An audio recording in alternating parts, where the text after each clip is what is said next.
where you are now as far as where you are now as far as um your power, your confidence, all the courageous things that you have gone through.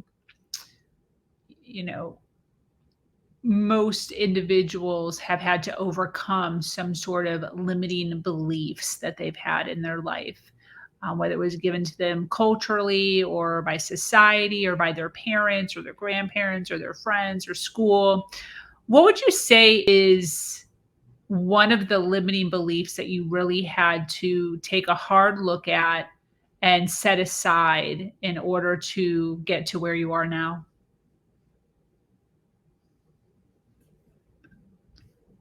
My social environment was my limitation, feeling that um my circle, I couldn't get out of my circle, so I felt that I was limited. I was in a box. Where that's where I was. Once I started to step out of the box, meaning getting out of my social environment, I started to see a different view. So it's even to the point right now where when someone says they want to put me into a box, oh wow, want to put me into a box, I I have a big issue because everything is geometry. It's sacred geometry. So I always want to change that box into maybe a triangle or make a circle. I want to step out of the box and I don't want them ever, even, simple things that you may think is simple, even as a logo. I never want and ever want to be into a box because once I got out of that box of my circle, which were all women that they were in their abusive relationship because their grandmother, mother have been in it, and they were just told that you have to grow, you have to stay with him, you have to do. But once I step out, and again with the intentions of becoming better, I feel that that is definitely, I'm nowhere the person where I was yesterday that I am today. You know, What is sacred geometry mean?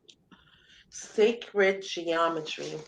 The term sacred geometry having to do with different design of images and images that have been used on our currencies. Those are power, the pyramid structure.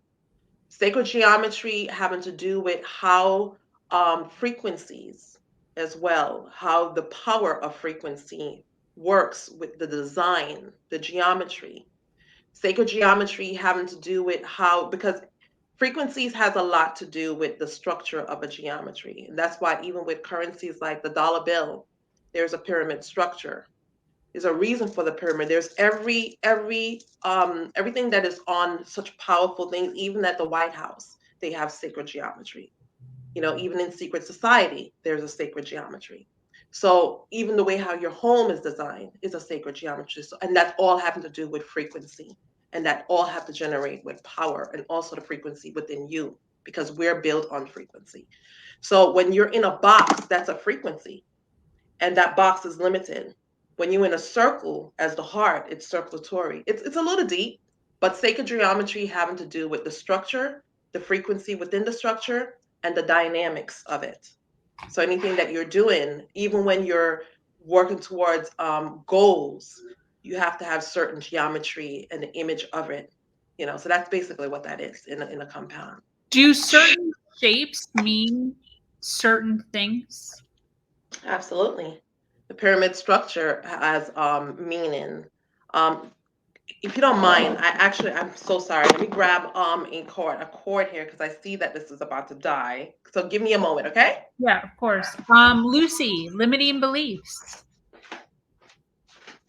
I would say for me it would be belief in your own self, and myself. So that's something that I definitely had to overcome, because sometimes you have people in your environment that will tell you that you can't do something or you're not going to make it or you're not going to be able to do this. And so what I had to learn was not to listen to the people, one, that didn't support you, or people, two, people in your environment that didn't serve you, you know? And so you have to be able to overcome those fears, whatever, wherever it's coming from, and become the person that you need to be. Challenge yourself. So for me, it was literally overcoming those fears, you know, my ability and myself to accomplish the things that I said that I wanted to accomplish, accomplish the things that I said that I wanted to go after, you know, and not listen to either the voices in your head that might make you feel like, no, you know, I'm not good enough, I'm not capable, I'm not able to, you know, to be able to accomplish that. So I was able to overcome that to where now I can actually um, feel confident in my own ability to be able to accomplish anything I put my mind, my heart, my soul into.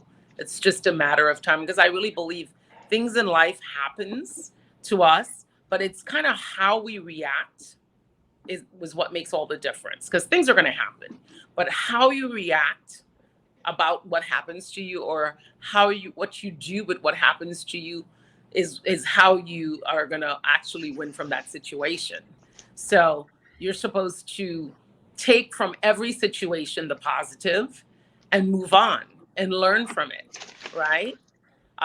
You don't have control sometimes over certain things that do happen to you in your life, but you can take from it the positive, right? Every situation has a positive and negative in it. So you can take from it the positive and then move on, and one, help other people with it, two, you know, be a better, stronger person for yourself.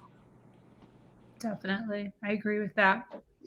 I know that both of you are business owners and run your own teams of sorts.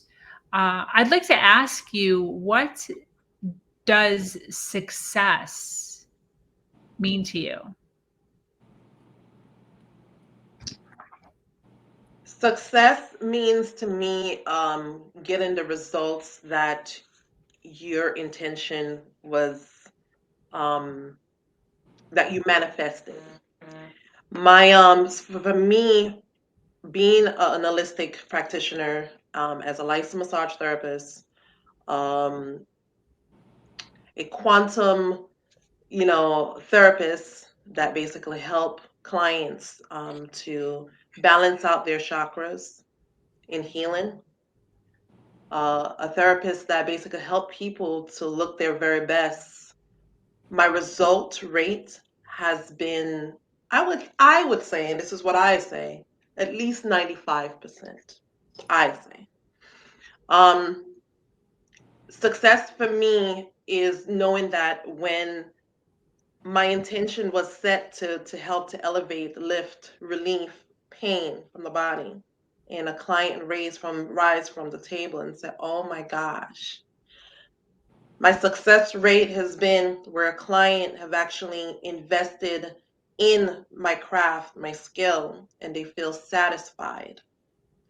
My success is actually seen, whether it's a wrinkle effect, an oxidated cell that shows that, oh my gosh, it has tightened and collagen has produced, because our cellular system can be rejuvenated when you're incorporate the right tools. And when clients don't know these right tools, whether it's by what to use, how to use them, and how to think, when they don't know what they're made up of their cellular level, as 6 photons, 6 neurons, 6 electron, why they have a majority of a mass of their body, 60 to 80% of water, if not more.